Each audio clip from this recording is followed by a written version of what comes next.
Yo soy Raúl Hernández Mazariegos, catedrático de Química de la Facultad de Ciencias Médicas y de la Escuela de Formación de Profesores de Nivel Medio, EPEM. Tendré el gusto de platicarles sobre el enlace químico.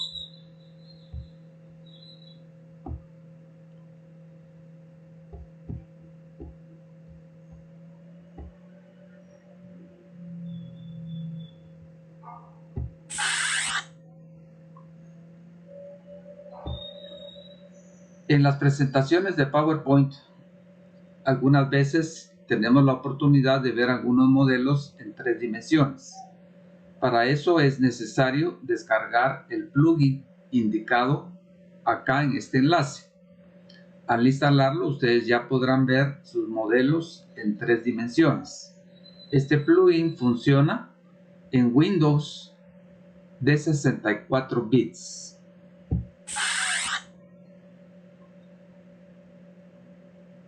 Iniciaremos con un caso clínico. Aquí tenemos un resumen del caso, pero también tenemos acceso al audio.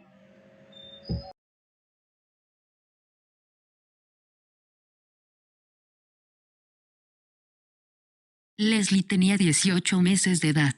Era pelirroja y su piel muy pálida. La madre de Leslie, Verónica, era adicta al chocolate muy oscuro. A Verónica le dieron a probar un chocolate oscuro procedente de Alemania que tenía un 80% de cacao. Leslie le pidió incesantemente un pedazo de chocolate. Verónica le dio una probadita, pensando que seguramente no le gustaría. Ni siquiera era dulce. A Leslie le encantó y quería más. Verónica estaba sorprendida por el comportamiento de su hija. La hermana mayor de Leslie, que recién había tomado una clase de nutrición, le sugirió que Leslie podría estar anémica. Verónica consideró la sugerencia de su hija y llevó a Leslie al pediatra. Efectivamente, estaba anémica. Su nivel de hemoglobina era 10.5 gramos por decilitro. El médico le prescribió 3 miligramos de sulfato ferroso por kilogramo de peso corporal y recomendó una prueba de hematocrito en 3 meses. ¿Cuán probable es que el deseo de Leslie de probar chocolate estaba relacionada con la anemia? ¿Fue coincidencia? Esto podría ser un ejemplo de tener antojos raros debido a la anemia. Ustedes se preguntarán qué tiene que ver esto con lo que estamos iniciando el estudio el día de hoy. Pues la situación es la siguiente. Se habla de anemia causada por una deficiencia de hierro cuando el ser humano come sus alimentos. Estos pueden contener hierro. Entonces el hierro es transportado a través de una proteína que es la hemoglobina. En esta proteína vamos a tener lo que se conoce como un grupo hemo. Ese grupo hemo, en su parte central, tiene un átomo de hierro, el cual se une a una molécula de oxígeno. Y de esa manera, entonces, es transportado el hierro en el organismo. Al haber una deficiencia de este hierro, entonces una situación que se puede dar es la anemia. Entonces, es una situación que hay que comprender de la relación entre la química y, en este caso, una enfermedad que podría ser la anemia.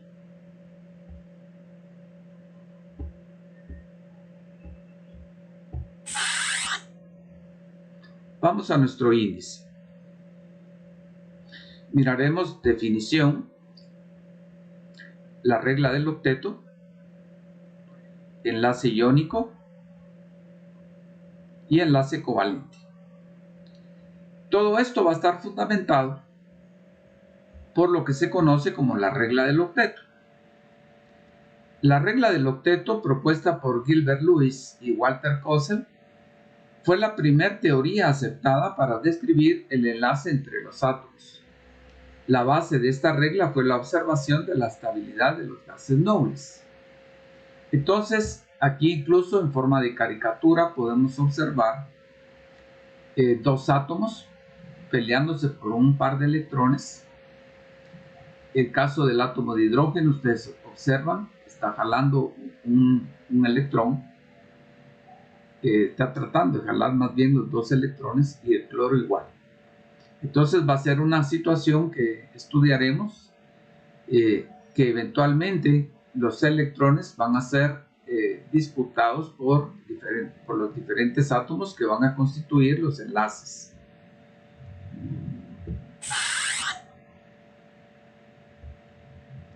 Entonces, un octeto corresponde a 8 electrones de valencia. Está asociado con la estabilidad de los gases nobles. El helio es estable únicamente con 2 electrones de valencia. Entonces tendremos el helio con 2 electrones de valencia.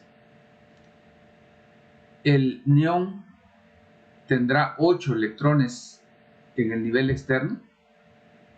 El argón también tiene 8 electrones en el nivel externo.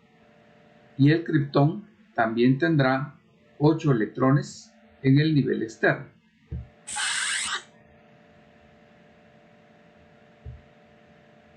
Los átomos que no son gases nobles, entonces tienden a formar octetos para hacerse más estables. Este es un punto sumamente importante. Al perder, ganar o compartir electrones de valencia. Al formar enlaces iónicos o enlaces covalentes. Entonces aquí tenemos prácticamente las dos situaciones que se pueden dar. Vamos a tener la combinación del lado izquierdo entre un metal y un no metal. Entonces la tendencia será que el metal transfiera electrones al no metal. Cuando el metal transfiere electrones, en este ejemplo un electrón, el metal adquiere la configuración electrónica del gas noble anterior. Y cuando el no metal gana, en este caso, un electrón, también adquiere la configuración electrónica del gas noble posterior. Bajo estas circunstancias, ambos ahora, el metal que queda con carga positiva y el no metal que queda con carga negativa, serán estables. Por lo tanto, va a haber una tendencia natural de lograr la mayor estabilidad, en este caso, por transferencia de electrones, debido a que la electronegatividad del no metal es mucho mayor que la del metal, y por eso se da una transferencia completa de uno o más electrones.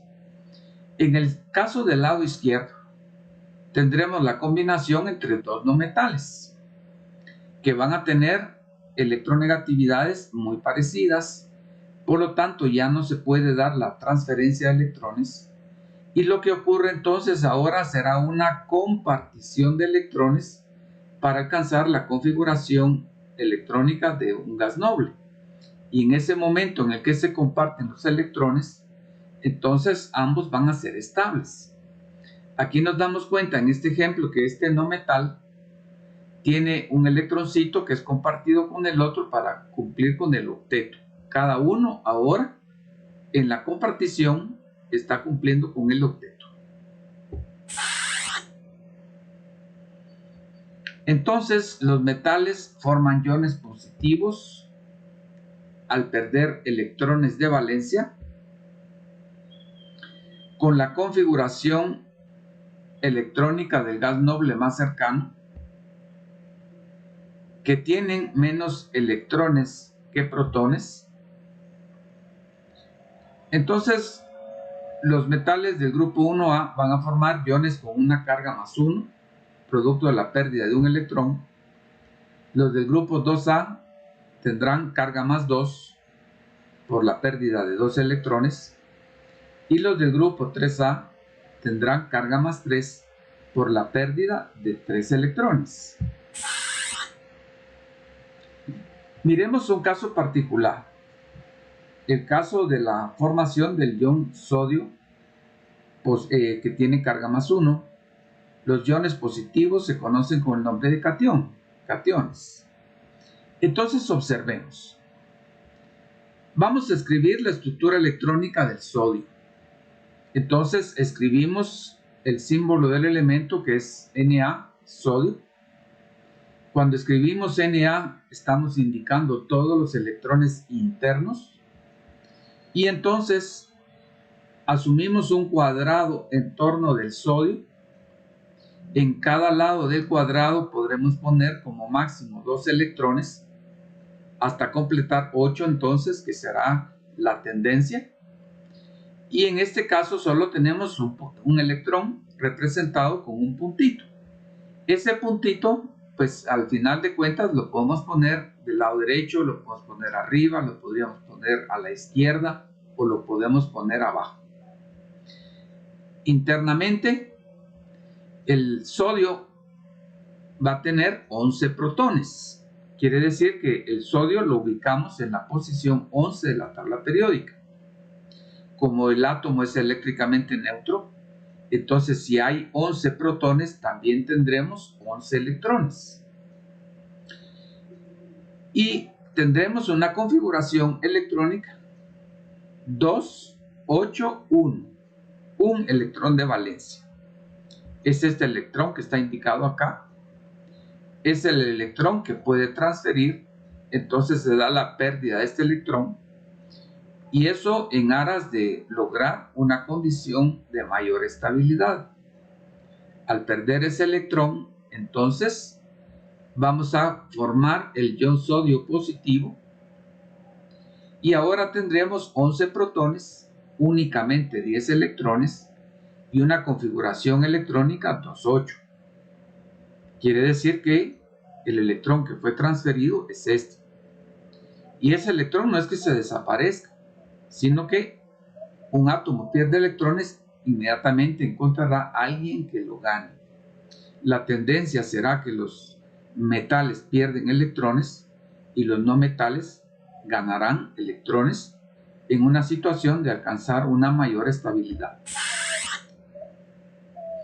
Entonces la carga del ion sodio positivo se va a dar de la siguiente manera. Con la pérdida de su electrón de valencia, el ion sodio tiene carga +1. Entonces hagamos una comparación. El átomo de sodio tiene 11 protones, el ion sodio igualmente tiene 11 protones. No puede haber variación en esto, porque si cambia el número de protones dejaría de ser el sodio, y la situación aquí no es a nivel de protones, sino que a nivel electrónico. El átomo de sodio tiene 11 electrones, ahora el ion tiene solo 10, y por lo tanto la carga del átomo de sodio es 0 y la carga del ion sodio es +1. Y la configuración electrónica, pues como ya vimos, será 2,8.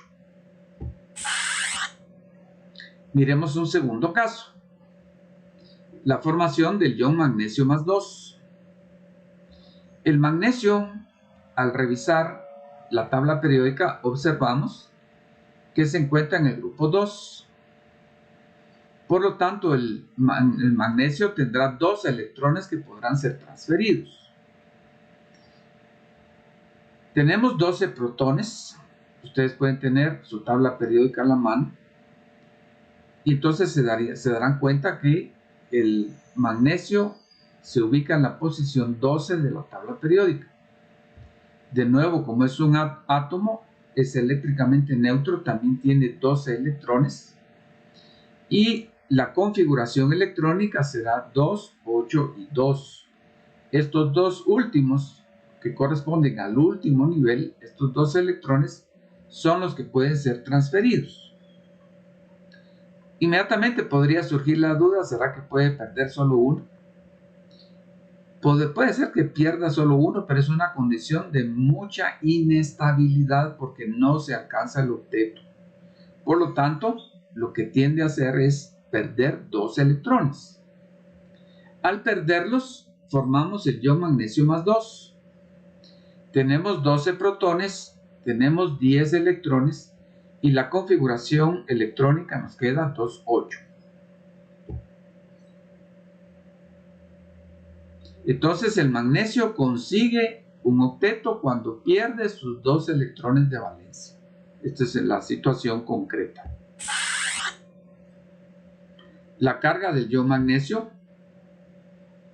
aunque parezca repetitivo, es fundamental entenderlo. Con la pérdida de 2 electrones de valencia, el magnesio forma un ion positivo con carga más 2. Hagamos una comparación de nuevo entre el átomo y el ion. Ambos tienen 12 protones. El átomo tiene 12 electrones, mientras que el ion solo tiene 10.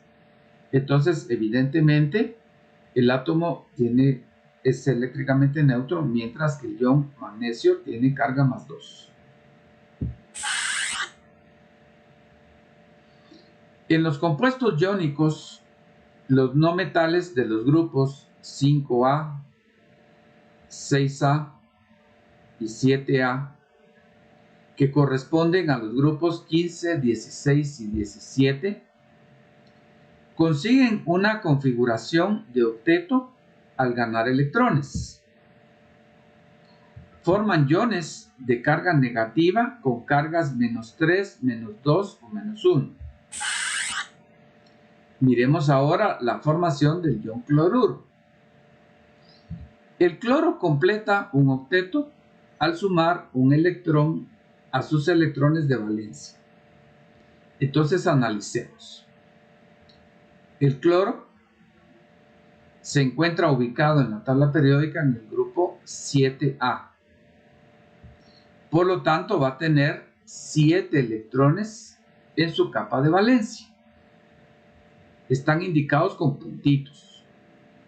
Volvemos a recordar que en torno del cloro pensamos que hay un cuadrado y entonces teóricamente podría ser un máximo de 8 electrones los que tiene el cloro, podría tener el cloro. En este caso solo tiene 7. Le ponemos el electroncito solitario en la posición que deseemos. En este caso yo lo voy a, o está puesto acá del lado derecho, el electroncito solitario. En esta posición de aquí del lado derecho observamos que hace falta un electrón para llegar a 8. El cloro ocupa la posición 17 de la tabla periódica. Por lo tanto, tiene 17 electrones, tiene 17 protones y una configuración electrónica de 2, 8, 7. Al ganar su electrón, entonces forma el ion cloruro. Dense cuenta que ahora está el par acá. Aquí solo había 1, ahora hay 2, ganó 1. Por cada electrón que se gane, se adquiere una carga negativa. Entonces nos queda el ion cloruro, que por ser un ion negativo se conoce como anión. Tiene 17 protones, ahora ganó un electrón, tiene 18 electrones. Y pasamos a una configuración de mayor estabilidad que va a ser 2, 8, 8. Con 8 en el último nivel, es decir, cumpliendo la regla del octeto. Volvemos a insistir en la carga del ion cloruro. Al ganar un electrón, el ion cloruro tiene una carga -1. Entonces, hagamos una comparación entre el átomo de cloro y el ion. Ambos 17 protones. El átomo tiene 17 electrones, el ion tiene 18. Entonces observamos que el ion tiene carga -1. Aquí tenemos un resumen entonces de las cargas de metales que pueden llegar a tener los metales y los no metales. Todos los elementos del grupo 1A observamos que tienen un electrón en su nivel externo. Todos pueden perder un electrón para adquirir la configuración electrónica del gas noble anterior. En el caso del litio pierde un electrón, adquiere la configuración del helio. El sodio pierde un electrón del neón. El potasio pierde un electrón del argón. El rubidio pierde un electrón del criptón. Y el cesio perdería un electrón para adquirir la configuración del xenón. Los del grupo 2 pues su tendencia es perder 2 electrones. Magnesio al perder 2 del neón, el calcio al perder 2 del argón, el estroncio al perder 2 del criptón y el bario al perder 2 del xenón. El aluminio lo ubicamos en el grupo 3 o grupo 13 de la tabla periódica. Insisto en que es conveniente que ustedes tengan su tabla periódica a la par de su mesa o en su mesa de trabajo para ya ir ubicando la posición en la tabla periódica de cada uno de estos elementos. Únicamente vamos a tomar en cuenta el aluminio, que es el más importante, el grupo 3. Entonces observamos que puede perder 3 electrones y adquirir la configuración del neón. Cada uno de los iones, al perder el o los electrones que le correspondan de acuerdo a su posición y adquirir la configuración del gas noble, se dice que son isoelectrónicos con el gas noble anterior. Por ejemplo, el potasio será isoelectrónico, es decir, tendrá la mismísima configuración electrónica del argón. El aluminio del neón. Ahora observamos los no metales. Su tendencia será ganar electrones. Los del grupo 5 pueden, o sea que tienen 5 electrones en un nivel externo, pueden ganar 3 electrones para llegar a 8. Entonces, los del grupo 5 tenemos nitrógeno y fósforo. Ambos pueden adquirir la configuración de, o sea, una carga de -3 por ganar los 3 electrones. El nitrógeno, al ganar los 3 electrones, inmediatamente adquiere la configuración del neón, es decir, del gas noble posterior, y el fósforo adquiere la configuración del argón. Los del grupo 6 pueden ganar 2 electrones, el oxígeno gana 2, adquiere la configuración del neón, el azufre gana 2 del argón, y los que están en el grupo 7, todos pueden ganar un electrón. El flúor, al ganar un electrón, adquiere la configuración del neón, el cloro del argón, el bromo del criptón y el yodo del xenón. De nuevo, pensemos por ejemplo en el azufre. Ustedes se podrán preguntar, ¿será que el azufre puede perder un solo electrón? Pues sí podría, pero es una condición de mucha inestabilidad. Entonces su tendencia es perder los 2 electrones.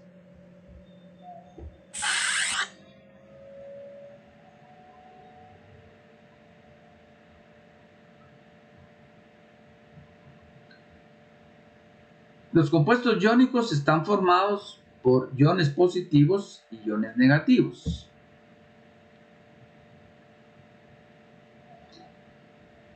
Experimentan atracciones fuertes entre iones llamadas enlaces, que son cargas eléctricas.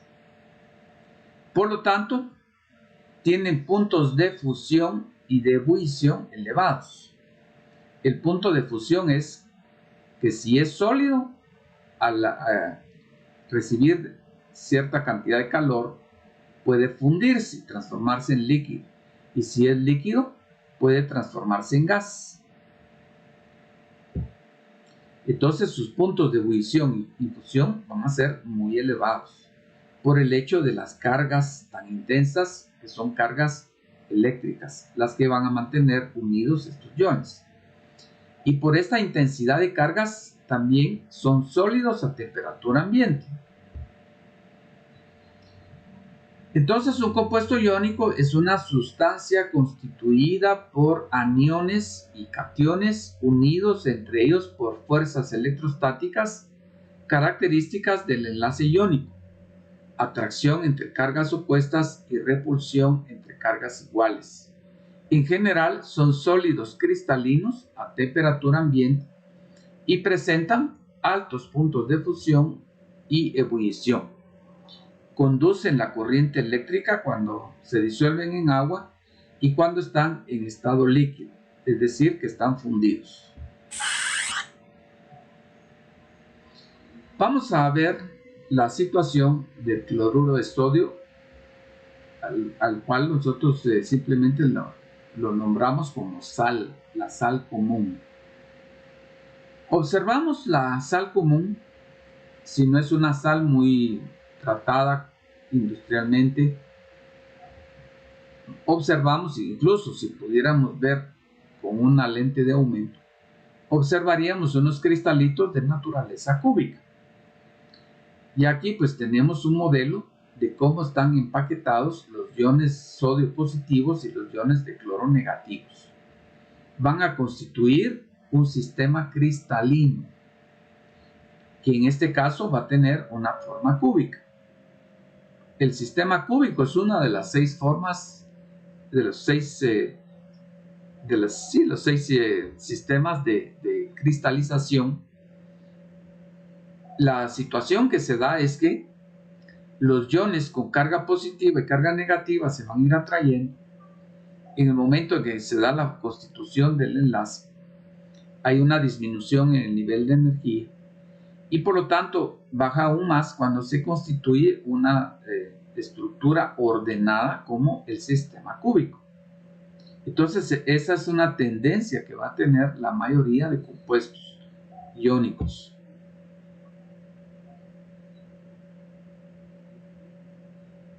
Entonces el cloruro de sodio o sal de mesa es un ejemplo de un compuesto iónico. Aquí observamos cómo se forma el cubo. Hay la transferencia de electrones, se empieza a constituir un sistema ordenado. Conforme se va ordenando hay una disminución en la energía, por lo tanto es una cosa más conveniente. El primer cubito que se forma es la celda unitaria. Y en torno de esa celda unitaria el cristal sigue creciendo, incluso hasta poder ser visto a simple vista. Como ustedes observan ahí, el primer cubito, en torno de él se empiezan a aglomerar más y más átomos, empiezan a constituir entonces toda una red cristalina.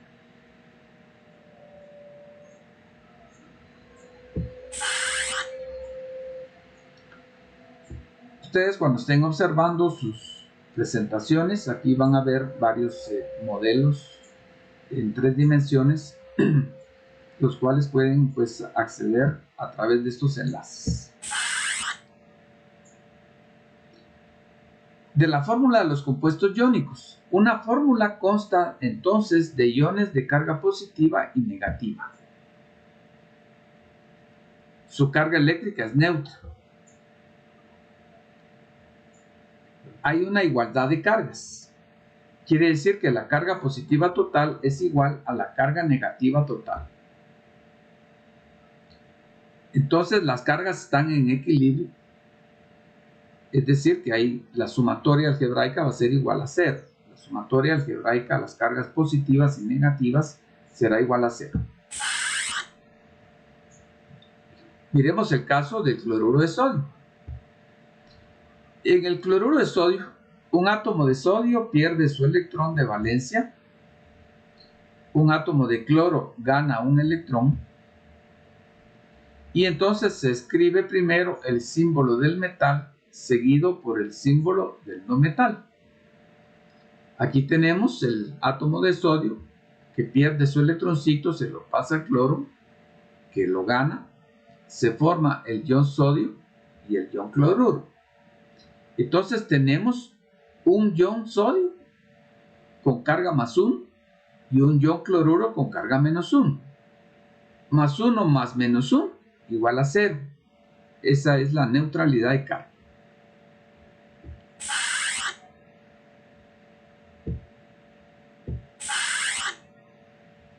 Ahora miremos el equilibrio de cargas en el cloruro de magnesio. Un átomo de magnesio pierde 2 electrones de valencia. 2 átomos de cloro ganan cada uno un electrón. Los subíndices indican el número de iones necesarios para obtener un equilibrio de cargas. Entonces ahora tenemos un átomo de magnesio que puede perder 2 electrones, los de cloro que pueden ganar uno cada uno, De esta manera el magnesio se queda con configuración de gas noble y el cloro también, cada uno de los cloros. Entonces tenemos una carga más 2 y dos cargas menos 1, 1 por más 2 por menos 1. Esto de nuevo es eléctricamente neutro.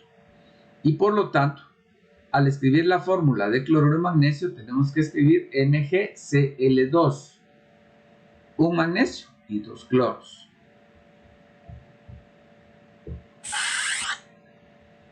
El sulfuro de sodio. En el sulfuro de sodio ocurre una transferencia de electrones. El sodio pierde electrones. Dos átomos de sodio pierden un electrón de valencia cada uno. Y el azufre gana electrones. Un átomo de azufre gana 2 electrones. Entonces aquí tenemos la situación. Cada sodio pierde 1 y el azufre gana 2. Entonces la fórmula nos va a quedar Na2S. 2 por más 1 es más 2, más 1 por menos 2 es menos 2. Esto es de nuevo eléctricamente neutro. Por lo tanto, la fórmula del sulfuro de sodio será Na2S. Quiere decir que va a haber un equilibrio de cargas. Los subíndices muestran el número de iones necesarios para obtener un equilibrio de cargas.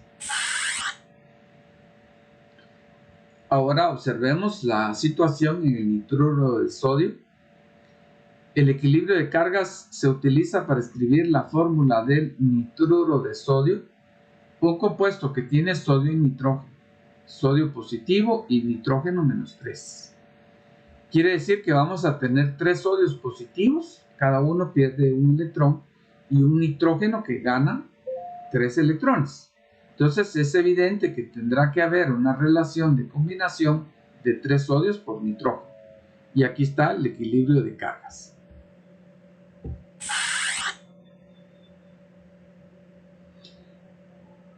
Para escribir la fórmula de un compuesto iónico como el cloruro de bario, pues vamos a tener una combinación entre un bario y 2 cloros. Entonces la fórmula nos va a quedar BaCl2. Recordando que el bario se encuentra en el grupo 2A. Por lo tanto, puede perder 2 electrones y el cloro en el grupo 7 quiere decir que puede ganar un electrón. Vamos ahora a tratar de entender la situación de la electronegatividad y la polaridad de los enlaces. Vamos observando la siguiente situación. La combinación entre un átomo de hidrógeno y un átomo de cloro.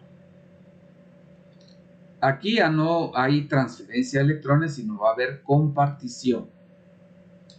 Vamos observando que el hidrógeno, al compartir su electroncito, cumple con la regla de 2. Él no puede cumplir la regla de 8, porque solo tiene un electrón en su nivel externo. Entonces se estabilizará si adquiere la configuración del gas noble posterior que tiene 2. El cloro gana el electrón y entonces también adquiere la configuración del gas noble. Aquí no hay una diferencia de electronegatividad, es decir, la situación de atracción de electrones por parte del cloro es ligeramente mayor que la del hidrógeno, pero no lo suficientemente grande. Esta intensidad con la que el cloro atrae el electrón. Por lo tanto, los electrones en este caso, al haber una diferencia de electronegatividad no muy grande, va a hacer que los electrones sean compartidos. Y en este caso diremos que la compartición es asimétrica, porque el cloro es un poco más electronegativo que el hidrógeno. Entonces, es una compartición asimétrica de electrones en un enlace covalente polar, y entonces vamos a formar lo que se conoce como un dipolo eléctrico. El cloro, que es un poquito más electronegativo que el hidrógeno, va a atraer un poco más estos 2 electrones, por lo tanto va a acumular una mayor carga negativa en torno de él, y esto lo indicamos con esta letra griega. Esto significa carga parcial negativa y carga parcial positiva, porque el enlace no es un enlace iónico, no se está transfiriendo el electrón, sino que únicamente se está compartiendo, pero queda más retenido por cloro. Entonces, el valor de la electronegatividad indica la atracción de un átomo por los electrones compartidos. Varía periódicamente, aumenta de izquierda a derecha a lo largo de un periodo en la tabla periódica. El valor más alto es del flúor, que se usa como referencia, que se le da un valor de electronegatividad de 4 aproximadamente, y todos los demás se comparan respecto de él. Es elevado para los no metales y alcanza el valor más alto en el flúor. El valor más bajo corresponde al francio. Aquí observamos algunos valores de electronegatividad. Observamos un grupo, por ejemplo, el grupo 1. La electronegatividad va disminuyendo. El que va a presentar menor electronegatividad va a ser el francio. Aquí se queda hasta el cesio. Luego, quiere decir que en los grupos la electronegatividad va disminuyendo hacia abajo. Entre más abajo estén, menor electronegatividad van a tener. Y dentro de un periodo, que son las filas horizontales, la electronegatividad va aumentando. Por ejemplo, observamos acá el litio está en 1, va subiendo hasta llegar al flúor, que es de 4. Y así más o menos se mantiene la tendencia en todos los periodos y grupos. La situación que se da es que eventualmente podrían haber algunos valores que en lugar de ir subiendo o bajando, pues ocurre lo contrario, porque esto no es matemático, pero esa es una tendencia general.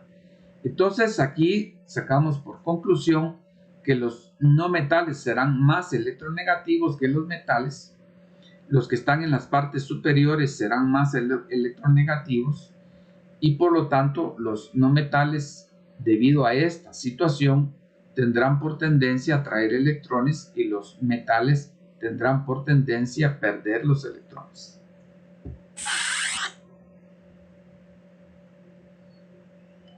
Un enlace covalente no polar se produce entonces entre no metales. Es una compartición igual o casi igual de electrones. Casi no tiene diferencia de electronegatividad. Esta se establece entre un rango de 0 a 0.4. Ejemplos: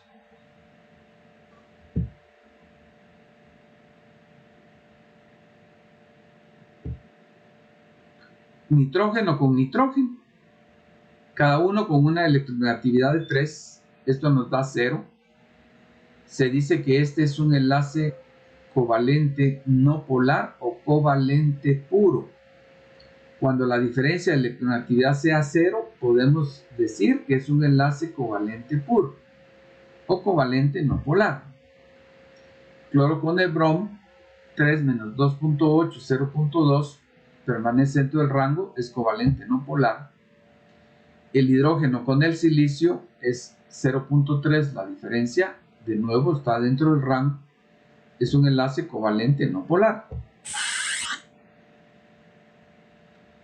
Un enlace covalente polar se produce entre átomos no metálicos. Es una compartición desigual de electrones. Tiene una diferencia de electronegatividad moderada entre 0.5 a 1.8. Ejemplo: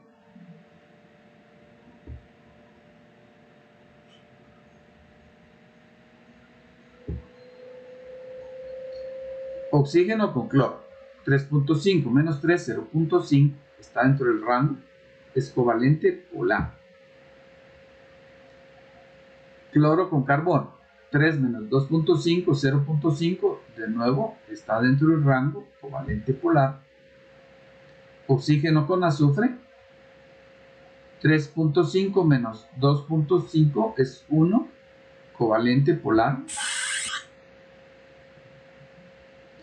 Entonces, en conclusión, tenemos estas dos situaciones.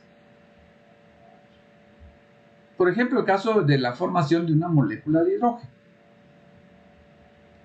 Tenemos los átomos de hidrógeno. Cada uno tiene un electroncito en un orbital S.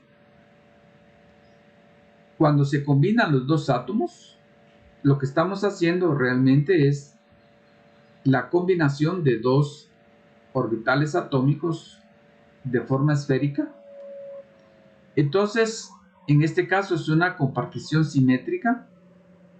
Si los de arriba son orbitales atómicos, cuando se combinan los dos átomos van a constituir lo que se conoce como un orbital molecular, que es toda esta región oscura que se observa acá y que tiene al hacer una compartición simétrica, esto pues de igual forma van a estar los dos lóbulos hacia los dos lados. Eso es un enlace covalente apolar. Ahora miremos el caso de un enlace covalente polar. El hidrógeno con su electrón en un orbital S, el cloro con su electrón en un orbital P. Aquí será el traslape de un orbital S con un orbital P. Pero la diferencia de electronegatividad no es lo suficientemente grande. Por lo tanto, lo que va a haber aquí es una compartición asimétrica, es una compartición desigual.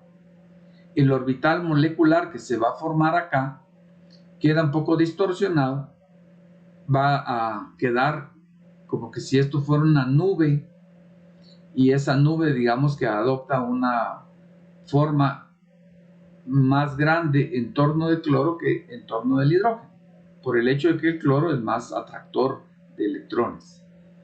Entonces es una compartición asimétrica que se indica con la formación de cargas parciales, lo que se conoce como un dipolo eléctrico. En este caso, el hidrógeno adquiere carga parcialmente positiva y el cloro carga parcialmente negativa.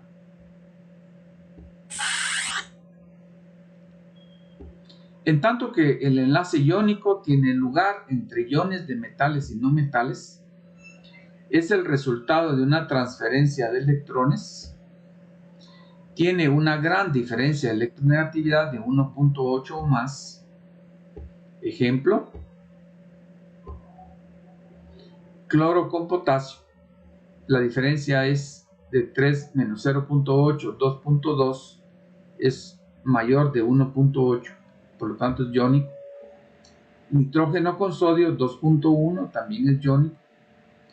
Y azufre con cesio 1.8 también es iónico. Aquí tenemos un resumen. La diferencia de electronegatividad en los puntos claves 0, 0.4 y 1.8. El enlace menor de 1.8 decimos que es un enlace covalente. De 1.8 más decimos que es iónico, hasta 3.3. Si tenemos entre 0 y 0.4 es no polar, y hasta antes de 0.4 hasta antes de 1.8 va a ser covalente polar. Si es covalente no polar, tenemos una distribución simétrica, y si es covalente polar tendremos una distribución asimétrica. En tanto que si es iónico, tenemos una transferencia, por lo tanto aquí ya no hay traslape de orbitales, sino que simplemente una unión por cargas eléctricas.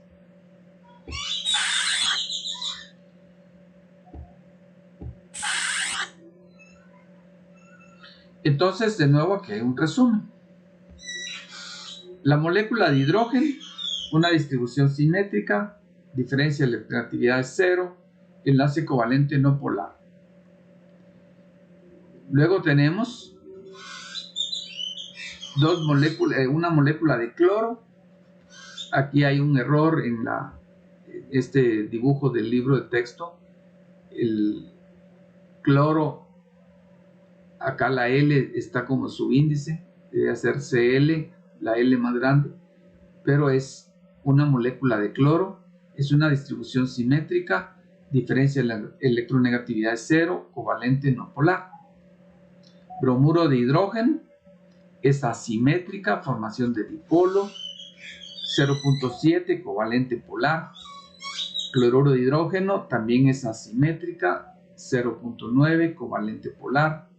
Cloruro de sodio, transferencia, 2.1, iónico. Óxido de magnesio, transferencia, 2.3, iónico.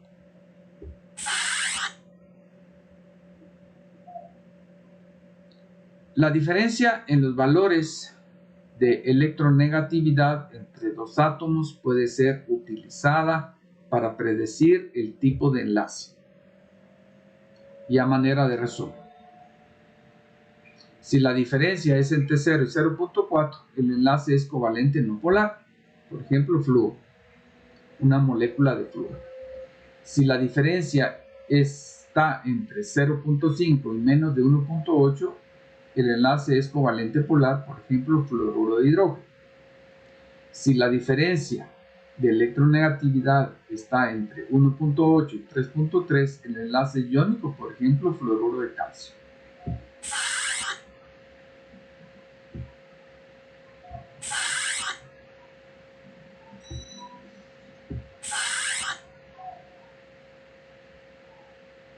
De la importancia de los iones. Muchos iones constituyen un porcentaje ínfimo del peso vivo, pero desempeñan papeles centrales. La importancia del potasio. El ion potasio es el principal ion con carga positiva en la mayoría de los organismos y en su presencia puede ocurrir la mayoría de los procesos biológicos esenciales.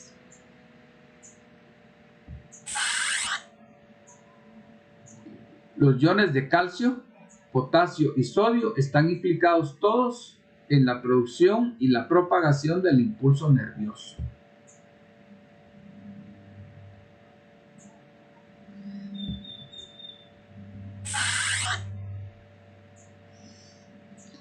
En el interior de la neurona existen proteínas y también iones con carga negativa.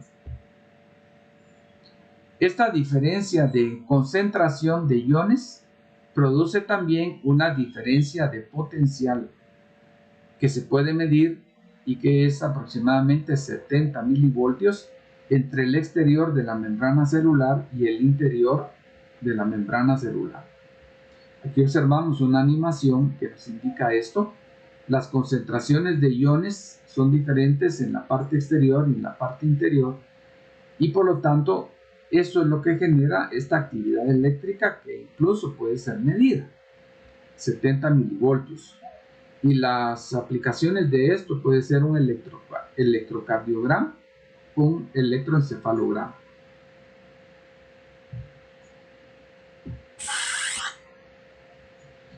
Aquí observamos cómo atraviesan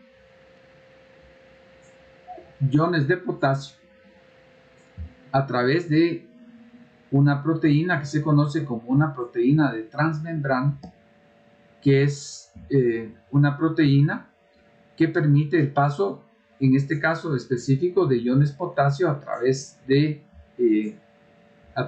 un poro, un túnel. La parte superior sería la parte exterior de la membrana y la parte interior estaría ubicada en la posición de abajo. Al principio de la presentación les indicaba que para poder ver los modelos tridimensionalmente era importante instalar un plugin que ahí aparecía su enlace. En este plugin se instala en PowerPoint. Si no tienen instalado el plugin no pueden ver los modelos en 3 dimensiones. Ustedes se dan cuenta que este es un modelo totalmente interactivo.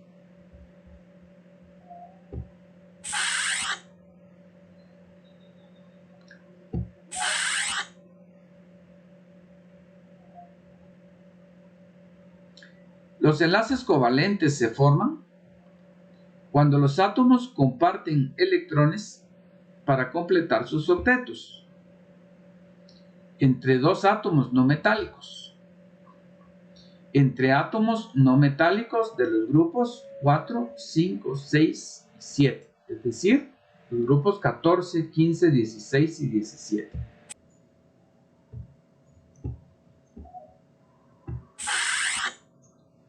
Vamos a observar una película de átomos formando un enlace. Científicos capturaron y filmaron por primera vez la unión de átomos por microscopía electrónica. El video muestra cómo dos átomos de renio rebotan de forma separada en cilindros huecos de carbón, pero lentamente comienzan a acercarse antes de que los dos pequeños puntos formen uno. Luego la figura unificada comienza a distorsionarse saltando en diferentes ángulos para después romperse. Esta fue una publicación hecha por la revista Science el 17 de enero del año 2020. Los enlaces metálicos siguen siendo uno de los enlaces químicos más importantes y menos entendidos. En este estudio se generaron moléculas de renio, RE2. Aquí observamos. Ahí se miran los dos puntitos, se unen, se separan, se unen, se separan. Es una cosa asombrosa para un químico observar cómo se forma esta molécula de renio.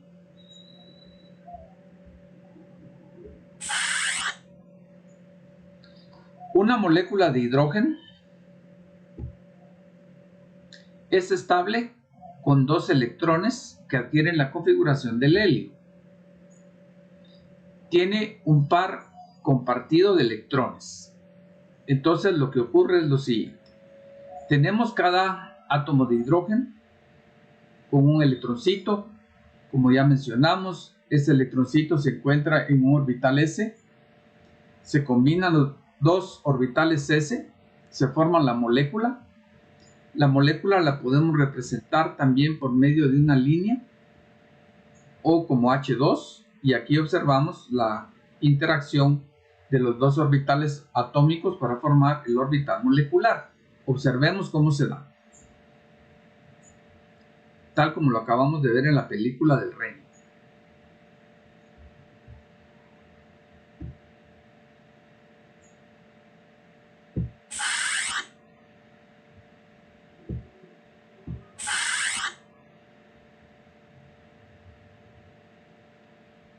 Aquí observamos. Está la molécula, empieza a disminuir su nivel de energía. Se van acercando los dos núcleos. Se entrelazan los orbitales. Y hay un punto de menor energía que es la condición más estable. Eso da la longitud de enlace, ahí en ese punto exactamente. Si se acercaran más, ya entonces empieza a haber repulsión. Eso ya no es estable. Ni que estén muy alejados, ni muy cercanos. Este es el punto crítico.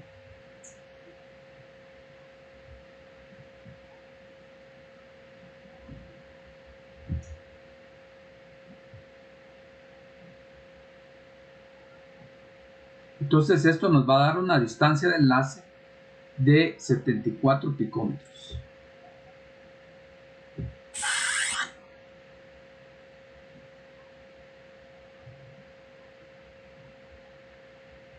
Esta es la energía del enlace.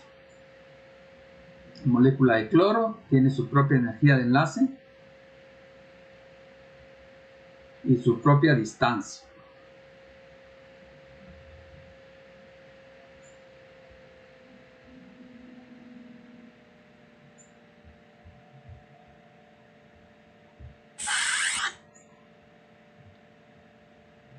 Una molécula de flúor, cada átomo de flúor comparte un electrón,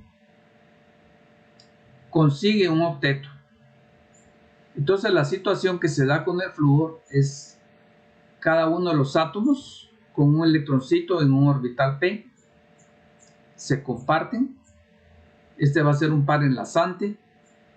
Se forma el enlace covalente producto del traslape frontal de los lóbulos de los orbitales p.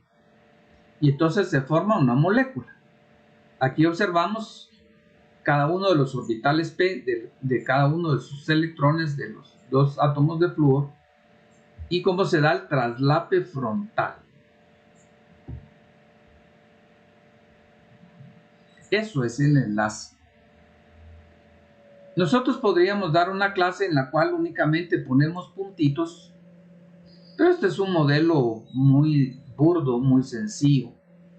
Lo que está ocurriendo en realidad son traslapes de regiones de energía, es decir, traslapes de orbitales para formar orbitales moleculares. Si logramos entender eso, pues tendremos una mejor visión de lo que es el enlace químico, por lo menos lo que es el enlace covalente.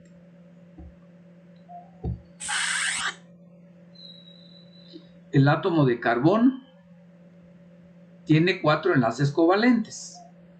Entonces vamos a escribir el carbono en la parte central. Cada carbono tendrá 4 electroncitos que puede compartir. Lógicamente que si se va a combinar con el hidrógeno y el hidrógeno puede compartir un electrón y el carbono puede compartir 4, el elemento central tendrá que ser el carbono. Esto va a ser en el caso de la molécula de metano. Entonces un átomo de carbono comparte electrones con 4 átomos de hidrógeno para conseguir el octeto. Cada átomo de hidrógeno comparte un electrón para alcanzar la estabilidad, como el caso del helio. Ahora vamos a ver la formación de una molécula de oxígeno. En la molécula de oxígeno, cada oxígeno tiene 6 electrones en su nivel externo. Quiere decir que cada uno de los átomos de oxígeno con sus 6 electrones externos necesita 2 electrones para llegar al octeto. Entonces cada uno de los átomos comparte 2 y recibe los 2 del otro átomo. Esto lo podemos simbolizar con puntitos y X. Aquí se forma un doble enlace. Normalmente esto lo simplificamos y ponemos 2 rayitas. Las 2 rayitas pues son iguales, pero vamos a observar que son 2 cosas diferentes. La rayita que se escribe abajo y la rayita que se escribe arriba. La rayita que se escribe abajo representa un enlace sigma, que es, como acabamos de ver, un traslape frontal. Y la rayita que se escribe arriba corresponde a un enlace pi, que es un traslape lateral. Desde el punto de vista energético y de estabilidad, el traslape frontal es un enlace más fuerte, es decir, el enlace que denominaremos como un enlace sigma, mientras que el enlace pi, que es un traslape lateral, es un enlace más débil que se puede romper con más facilidad. Aquí observamos el traslape frontal y aquí observamos el traslape lateral.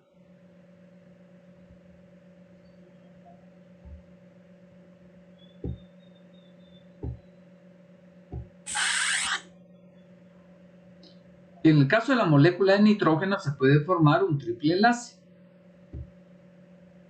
Cada átomo de nitrógeno comparte 3 electrones. Cada nitrógeno consigue un octeto.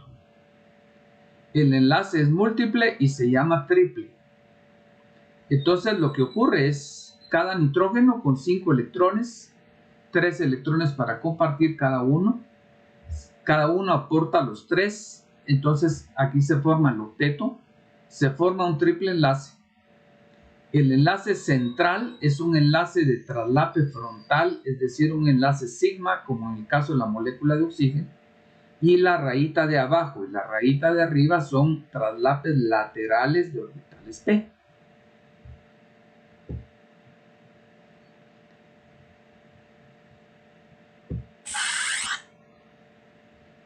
Ahora observemos una molécula más compleja de fluoruro de carbono. El carbono tiene 4 electrones que puede compartir, el flúor necesita 1, por lo tanto aquí el elemento central será el carbono y va a estar rodeado por 4 átomos de flúor.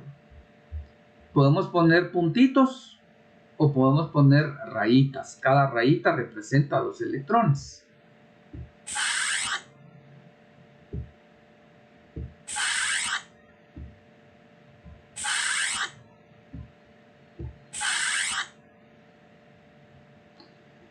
Por último, vamos a dejar definido lo que es el enlace covalente coordinado.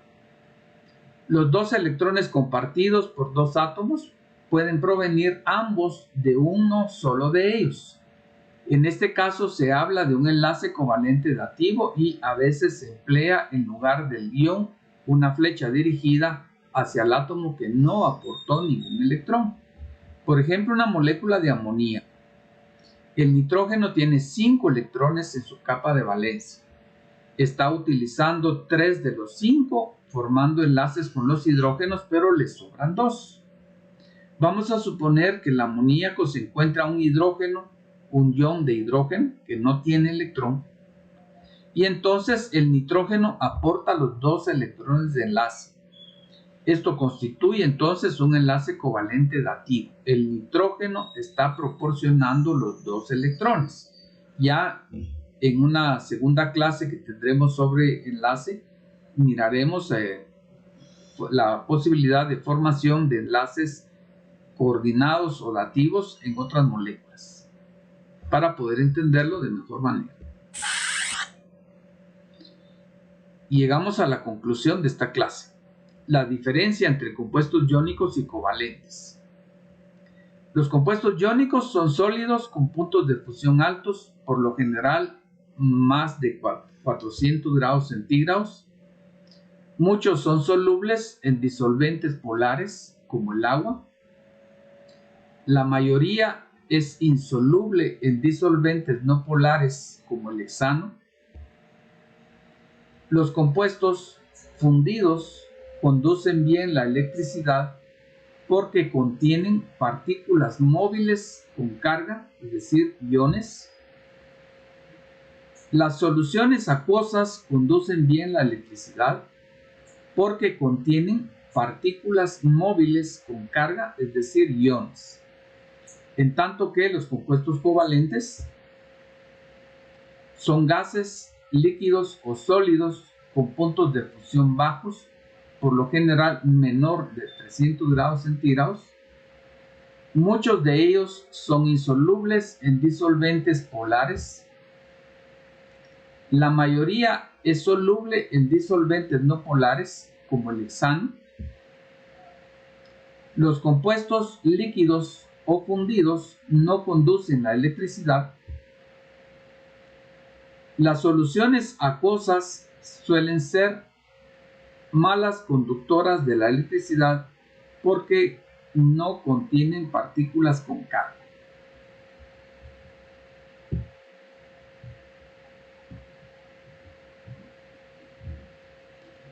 Bueno, jóvenes, entonces llegamos a la conclusión de esta primera clase de enlace químico. Ya tendremos una segunda clase en donde fundamentalmente nos dedicaremos a escribir las estructuras electrónicas de compuestos ternarios y cuaternarios. Es fundamental ejercitarse, aprender bien cada uno de los conceptos para poder asimilar de mejor manera esta segunda clase. Y luego observaremos que la comprensión de la teoría del enlace químico va a ser fundamental en todo el curso de química. Ha sido un gusto dirigirles esta charla sobre enlace químico y nos miraremos en una futura oportunidad.